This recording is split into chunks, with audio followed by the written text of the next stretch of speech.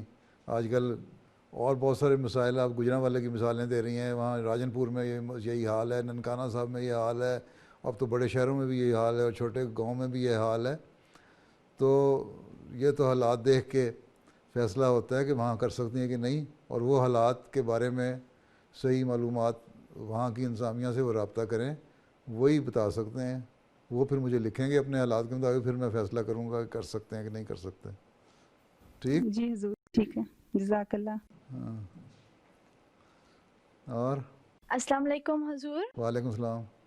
جیسے کہ آپ کے علم میں ہے کچھ عرب ممالک نے اسرائیل کو تسلیم کر لیا ہے، اچھا، تو میرا سوال ہے کہ آپ کی نظر میں اس کے جو افیکٹس ہوں گے دنیا اور خصوصاً اسلامک کنٹریز کے لیے، یہ پازیٹیو یا نیگیٹو ہوں گے؟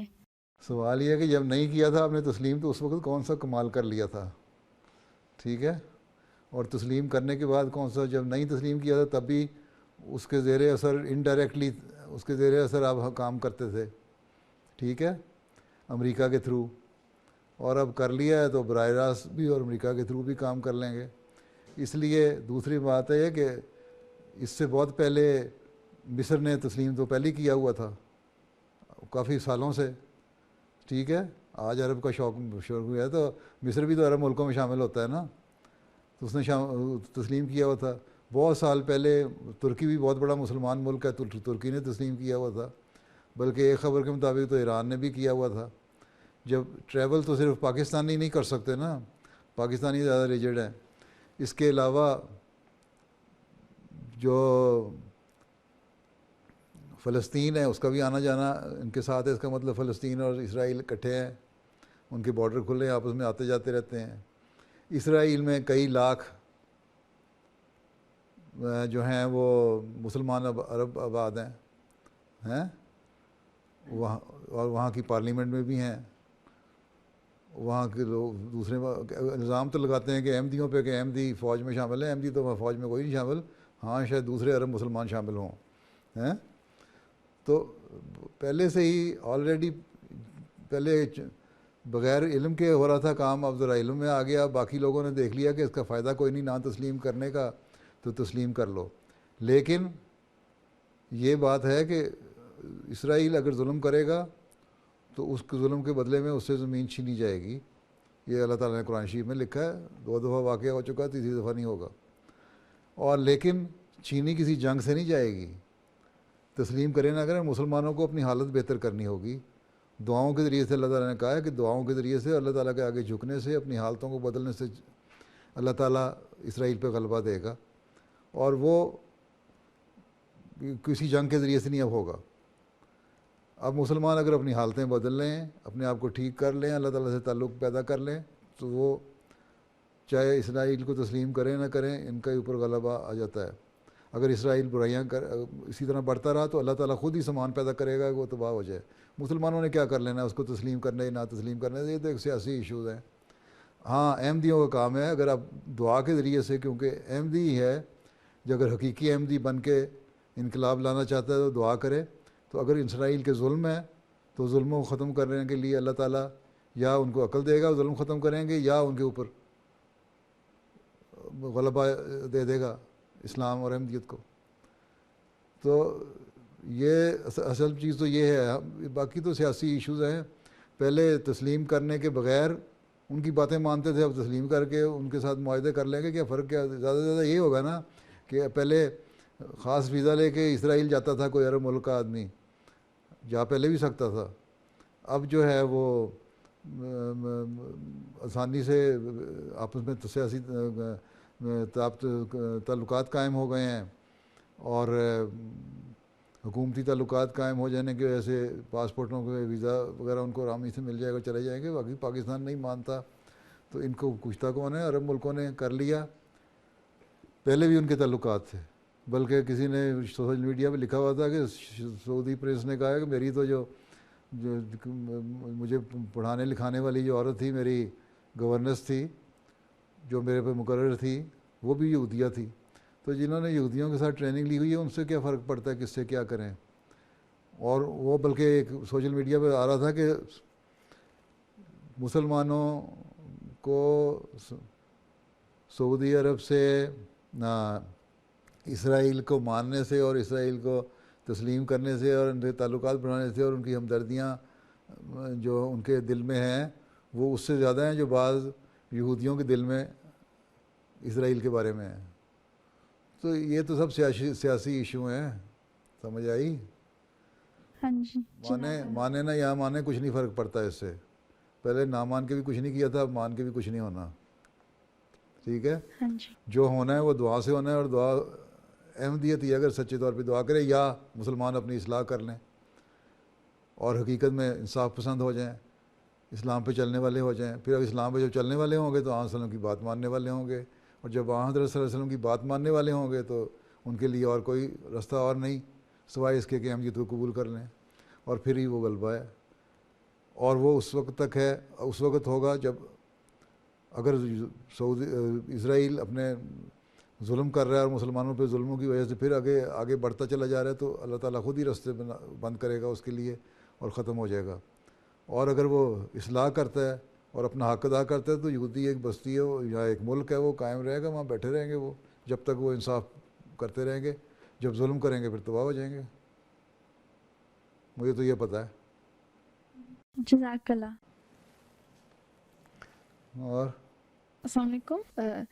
حضور میرا سوال تھا کہ قرآن مجید میں 7 آسمانوں کا ذکر ہے, تو اس سے کیا مراد ہے؟ اس سے مراد یہ ہے کہ آسمان کی بھی تو کئی لیئرز ہیں. آسمان کوئی سالڈ چیز تو ہے نہیں نا, ہیں مختلف گیسز کی لیئرز ہیں نا آسمان کے اوپر بھی. اسی طرح درجے ہیں. ایک تمثیلی میٹافور ہے, بنائی ہوئی تمثیل کے درجے ہیں جنت کے. اس میں پہلا آسمان, دوسرا آسمان, تیسرا آسمان, چوتھا آسمان, پانچواں, چھٹا, ساتواں. اسی طرح جنت کے درجے بنائے ہیں اللہ تعالیٰ نے, ایک تمثیلی رنگ پیش کیا کہ تاکہ تم لوگوں کو سمجھ آ جائے. باقی اوپر جاؤ گے تو فضا تو ایک فضا ہی ہے نا, ایک سے دوسرے سے دوسری لیئر نکلتے چلی جائے گی, لیکن وہاں مختلف گیسز کی لیئرز بھی ہیں. ٹھیک ہے؟ ٹھیک. کوئی سالڈ چیز تو نہیں نا آسمان ہے. آپ نے سائنس پڑھی ہوئی ہے؟ ہاں جی. پھر کیا ہے سائنس, کیا ہے نہ آسمان کیا ہے؟ آسمان تو ایک خلا ہے نا. ہاں جی. کیا کچھ ہے آسمان؟ گیسز ہیں نا. کتنی قسم کی گیسز ہیں؟ بہت. بس پھر وہی آسمان ہے. ٹھیک. جزاک اللہ. اور السلام علیکم پیارے حضور. وعلیکم السلام. میرا نام نمانہ افضل ملی ہے. میرا یہ سوال ہے کہ 2 الفاظ ہیں تدبیر اور تقدیر, ان دونوں میں کیا فرق ہے؟ فرق یہ ہے کہ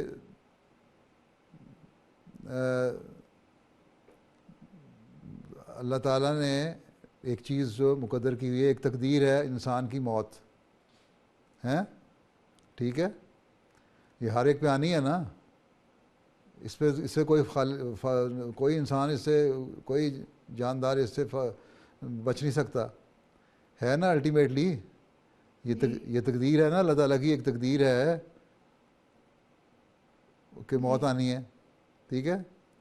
لیکن تدبیر یہ ہے کہ اگر ایک انسان جب بیمار ہوتا ہے تو اس کا علاج کروائے, وہ تدبیر ہے. اس لیے کہ موت آ جانی ہے, اب کیا فرق پڑتا ہے, مرنا تو ایک دن انسان نے ہے, تو مجھے علاج کرانے کی کیا ضرورت ہے, مجھے ڈاکٹر کے پاس جانے کی کیا ضرورت ہے, مجھے آپریشن کرانے کی کیا ضرورت ہے. یہ غلط ہے. تو تقدیر اللہ تعالیٰ کی تقدیر پہ توکل کرو. اس وقت توکل ہے دوسری چیز, جب پہلے تدبیر کر لو. ایک شخص حضرت صلی اللہ علیہ وسلم کے پاس آیا, بیٹھا ہوا تھا, واپس گیا تو باہر جا کے دیکھا تو اس نے وہ اونٹ اس کا غائب تھا. وہاں سے واپس آ کے شکایت کی میرا اونٹ غائب ہو گیا. آن سے فرمایا تم نے اس کو باندھا تھا؟ انہوں نے کہا جی میں نے توکل کیا تھا اللہ تعالیٰ پہ. انہوں نے کہا توکل نہیں, پہلے تدبیر ضروری ہے. تدبیر کرو, اس کا اونٹ کا گھٹنا باندھو, پھر اللہ پہ توکل کر کے چھوڑاؤ. پھر ٹھیک ہے. تو یہاں بھی وہی فلسفہ چلے گا کہ تقدیر تو ایک ہے, ایک تقدیر ایسی ہے جو ٹل جاتی ہے دعاؤں سے, ایک تقدیر ہے جس نے نہیں ٹلنا, وہ فائنل ہے. یہ فائنل تقدیر یہ ہے کہ انسان نے الٹیمیٹلی مرنا ہے, اور ٹلنے والی تقدیر یہ ہے کہ ایک بیماری ہے, اس کے علاج کے بعد اسے شفا پا جانی ہے, انسان صحت یاب ہو جائے گا, اس کی عمر لمبی ہو جائے گی. تو یہ فرق ہے. اس لیے جو تدبیر ہے وہ کرنی ہے. اس کے بعد جو اللہ تعالیٰ کی جو تقدیر ہے, ایک تقدیر لازم ہونے والی ہے اور ایک تقدیر جو ہے وہ بدلی جا سکتی ہے. اور صرف تقدیر, ہماری پاس تقدیر ہی یہ تھی, یہ کہہ دینا کہ تقدیر ہی یہ ہے ہماری, اس لیے ہم ہاتھ پہ ہاتھ دھر کے بیٹھے رہے, مسلمان کام نہیں کرتے, نکمے بیٹھے رہتے ہیں, یہ ہماری تقدیر ہی یہی ہے. کووڈ کے جو پھیلی ہوئی یہ بیماری, اس سے بچنا نہیں کہ کوئی نہیں, مرنا تو ہے ایک دن, بھائی مرنا ہے تو ضرور ہے کہ پہلے مرا جائے. اللہ تعالیٰ کے یہ بھی اللہ تعالیٰ کا اور اللہ کے رسول کی نافرمانی ہے کہ جب اس نے علاج پیدا کیے ہوئے ہیں اور حکم دیا, بلکہ سہولتیں پیدا کی تو ان سے فائدہ نہ اٹھایا جائے, تدبیر نہ کی جائے. ہیں ٹھیک ہے, جی سمجھ آ گئی نا؟ جی جزاک اللہ حضور. Assalamu alaikum, Pyare Huzur. السلام. My question is, how can we tell if a dream is from Allah or if it is merely a projection of our subconscious mind, like most of the dreams? See, there is no hard and fast rule with regards to this. If it is from Allah Ta'ala, then you will see that it is being fulfilled. Or Allah Ta'ala will show you some signs that this is from Allah, with which you would know that this is from Allah. But every person sees dreams during the night. If he is or she is taking a sound sleep, at least 4 or 5 dreams. That is what the psychiatrists say. So every dream is not from Allah Ta'ala. There are so many dreams. Even those dreams who are going to be true and they are from Allah Ta'ala, there are some additional things in those dreams which are not the part of the dream, but they are extra things. So if you see, you are satisfied after having seen the dream, then, and there are some signs, and you feel that you are feeling comfortable after seeing this dream, then it is from Allah Ta'ala. And if it supports by some people see the dreams and the verses of the Holy Quran or the Hadith or some other quotes of the pious people of Allah Ta'ala, awliya or anbiya or prophets, then that means they are from Allah Ta'ala. And you feel in your heart that they are from Allah Ta'ala. Yes? Right? Jazakallah.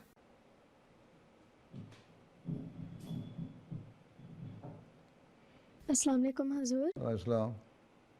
High school میں جو بچیاں جاتی ہیں، school کا ماحول ایسا ہوتا ہے کہ دوستیاں بہت امپورٹنس رکھتی ہیں. اگر کوئی اچھی یا کوئی کمپنی نہ ملے تو ہم اپنا کانفیڈنس کیسے بڑھا سکتے ہیں؟ ورنہ سیلف اسٹیم اور پڑھائی پہ بھی بہت اثر پڑتا ہے. دوستی کیوں نہ ہو؟ کس نے کہا دوستی نہ کرو؟ اچھی اور جو اچھے اخلاق کی لڑکیاں ہیں اور ان سے دوستی کرنی چاہیے، لیکن یہی یاد رکھنا چاہیے کہ ہر ایک میں کوئی برائی ہوتی ہے. جو ویسٹرن سوسائٹی کی برائیاں ہیں، بعض میں آزادی کی وجہ سے آ جاتی ہیں، پیدا ہو جاتی ہیں، جن کا ان کو خیال نہیں ہوتا. ان کا level of standard of moral جو ہے نا ان کا اور ہے. تو ان کو پھر ان کو سمجھاؤ کہ اصل تو مورل یہ ہے مجھے میرے مذہب نے سکھائے ہیں. اور جو اچھے اخلاق کی لڑکیاں وہ سمجھ بھی جاتی ہیں. تو دوستیاں کرنی چاہیے اچھی اور نیک اور با اخلاق لڑکیوں کے ساتھ، اور اسی سے تم لوگوں کے تعلقات بڑھیں گے، اسی سے تبلیغ کے راستے کھلیں گے. تو کس نے روکا ہے دوستیاں نہ کرنے سے؟ کسی نے روکا ہے؟ نہیں روکا نہیں، لیکن اگر کوئی اتنی اچھی یا کوئی دوستیں نہیں اتنی ملتی تو پھر دوستیں اگر اچھی نہیں نکلتی، اگر تم اچھی ہو تو دوستیں آپ ہی اچھی بن جائیں گی. اگر تم اچھی اور بااخلاق ہو اور دین پہ عمل کرنے والی ہو اور دوستوں کو نصیحت کرنے والی ہے کہ دیکھو یہ اچھی بات ہے، یہ بری بات ہے، یہ اللہ میاں چاہتا ہے، یہ نہیں چاہتا، تو اگر وہ بری اس کو نہیں پسند آئیں گی نا تمہاری باتیں، وہ خود ہی دوستی چھوڑ دے گی تمہارے سے. اور یہ نہیں ہوتا کہ سارے اسکول میں سے کوئی دوست اچھا ملے ہی نہ. کئی اچھی لڑکیاں ہوتی ہیں، نیک فطرت ہوتی ہیں، چاہے ان کو دین سے دلچسپی ہو نہ ہو، خدا سے دلچسپی ہو نہ ہو، ان کے اچھے مورلز ہوتے ہیں اور تمہارے اخلاق کی وجہ سے وہ تمہاری دوست بن جاتی ہیں. ٹھیک ہے. ہاں جی جزاک اللہ. یوں ہی ہر ایک کو چھوٹی چھوٹی باتوں پہ چھوڑ نہیں دینا چاہیے دوستیوں سے. دوستیاں کو دوست کو پرکھو ضرور، لیکن بلا وجہ ڈیمانڈنگ نہ بنو دوستوں کی طرف کے لیے. ٹھیک ہے. جزاک اللہ حضور. حضور میرا نام اریج مالک ہے اور میرا سوال تھا کہ ہم پرسی نہیں مناتے، لیکن اگر کوئی نون احمدی ہمیں انوائٹ کرے تو ہم پھر کیا کریں؟ برتھ ڈے نہیں مناتے، اور اگر آپ کو کوئی انوائٹ کرے تو چلے جائیں. آپ کو دعوت پہ جا رہی ہے تو اس کو تحفہ دینا ہے، تحفہ بھی دے دیں بے شک.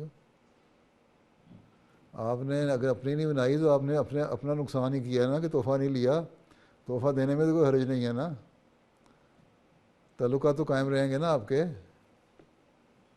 ٹھیک ہے. جی آپ اپنے لیے تو یہ برتھ ڈے منائے نا کہ چیریٹی میں دے دیں.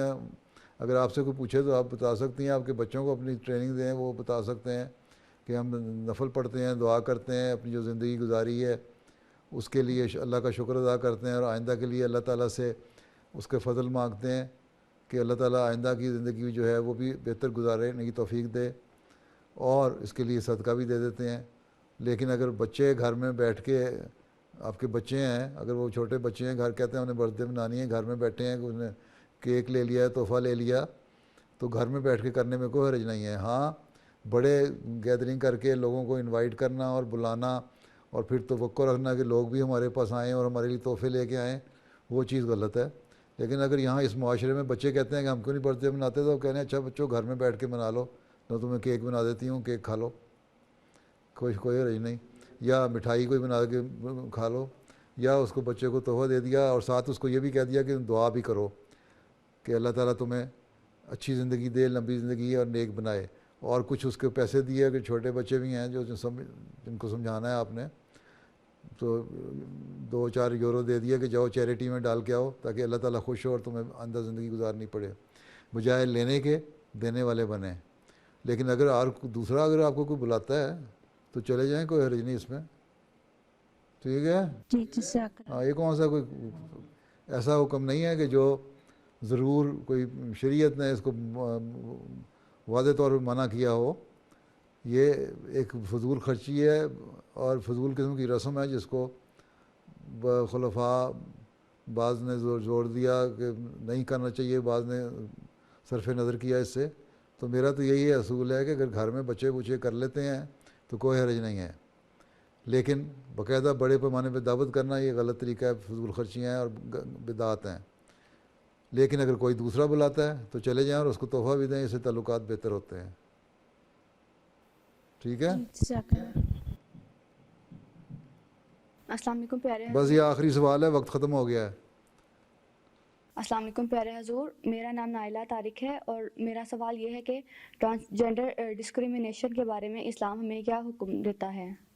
ٹرانسجینڈر، بات یہ ہے کہ بعضوں کی فطرت میں اللہ تعالیٰ نے رکھا ہے، لیکن یہاں تو اب فیشن بن گیا ہوا ہے کہ لڑکے لڑکیوں میں زیادہ تر بیٹھ اٹھ کے تو اس کے بعد انسپائر ہو گئے، لڑکیوں سے کہہ دیا ہم نے اپنا جینڈر تبدیل کر دینا ہے. یا لڑکیاں لڑکا بننے کی کوشش تو کم کرتی ہیں، لڑکے لڑکیاں بننے کی زیادہ کوشش کرتے ہیں. ایک تو اللہ تعالیٰ نے ویسے ہی پیدائشی کسی کو بنایا ہوا ہے اس قسم کا جس کے پاس جینڈر ہی کوئی نہیں ہے. جو ہمارے ہوتے ہیں ایسے، وہ ہر ملک میں ہوتے ہیں اور ان کو خواہش نہیں ہوتی. لڑکے ہیں، شکل بظاہر لڑکوں مردوں والی ہے لیکن کوئی عورتوں کی خواہش نہیں ہے اور عورتوں والی حرکتیں وہ کر رہے ہوتے ہیں. تو ٹھیک ہے، وہ ان کو ایک فطرتاً اللہ تعالیٰ نے بنا دیا، ان کے جو حق ہیں ان کو ملنے چاہیے. لیکن یہ چیز غلط ہے کہ آپس میں ایک سوسائٹی سے متاثر ہو کے جی یا کسی ماحول میں بیٹھ کے تو کہہ دیا میں اپنا جینڈر تبدیل کرانا ہے, میں نے آپریشن کرانا ہے, میرے ہارمونس انجیکٹ کروانے ہیں, اور ہارمونس ٹریٹمنٹ کر کے تو سائیکاٹرسٹ کے پاس جا کے اور ہارمون کی ٹریٹمنٹ کرا کے اپنا جینڈر بدل لو. یہ چیزیں غلط ہیں, اسلام اس کی اجازت نہیں دیتا. ٹھیک ہے جی. چلو باقی جو پیدائشی ہیں ان کا حق ادا کرنا چاہیے, ان کو کوئی برا بھلا نہیں کہنا چاہیے, ان کو بیچاروں کو مجبور ہیں بیچارے, وہ تو ان کی ایک بیماری ہے. ٹھیک ہے ٹھیک ہے, جزاک اللہ. چلو پھر اللہ حافظ, السلام علیکم ورحمۃ اللہ. السلام ورحمۃ اللہ وبرکاتہ حضور, جزاک اللہ احسن الجزاء. السلام علیکم. وعلیکم السلام.